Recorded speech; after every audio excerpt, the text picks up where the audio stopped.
নমস্কার, আমি রুমা। খাবার খেলা চ্যানেলে আপনাদের সবাইকে স্বাগত। আজ আমি একটি শুঁটকি মাছের ভর্তা রেসিপি রান্না করব।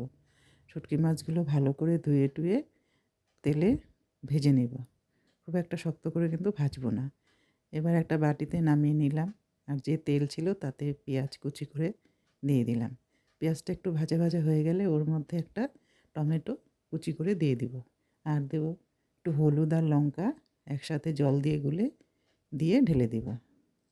আর একটা মিক্সিতে আমি পেঁয়াজ, রসুন আর কাঁচা লঙ্কা দিয়ে পেস্ট বানিয়ে নিয়েছিলাম, সেটাও দিয়ে দেব। দিয়ে সবগুলো একসঙ্গে নেড়ে চেড়ে অনেকক্ষণ ধরে কষিয়ে রান্না করতে হবে। যত কষানো যাবে ততই কিন্তু টেস্ট বাড়বে। এবার দেখুন, মাছগুলোও দিয়ে দেব। মাছগুলো দিয়ে আরও কিছুক্ষণ রান্না করব। আর মিক্সির বাটি ধোয়া জলটাও দিয়ে দেব। দিয়ে আর এক্সট্রা কিন্তু কোনো জল দেব না। এবার ভালো করে কষিয়ে রান্না করতে থাকবো। অনেকক্ষণ ধরে কষাতে হবে। এবার নুনটাও দিয়ে দিব। একবার করে দেখবেন, খুব টেস্টি হয়।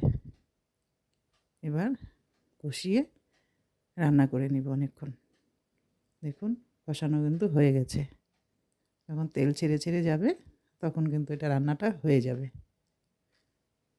যখন রান্নাটা হয়ে যাবে এর মধ্যে আমি 2-3টে কাঁচা লঙ্কা দিয়ে দিব। দিয়ে নেড়ে চেড়ে একটা বাটিতে নামিয়ে নেব। শুধু এই ভর্তা দিয়েই কিন্তু ভাত খাওয়া হয়ে যাবে। দেখুন কত সুন্দর হয়েছে দেখতে। আমার ভিডিও এখানেই শেষ করলাম। কথা হবে পরের কোনো ভিডিওতে।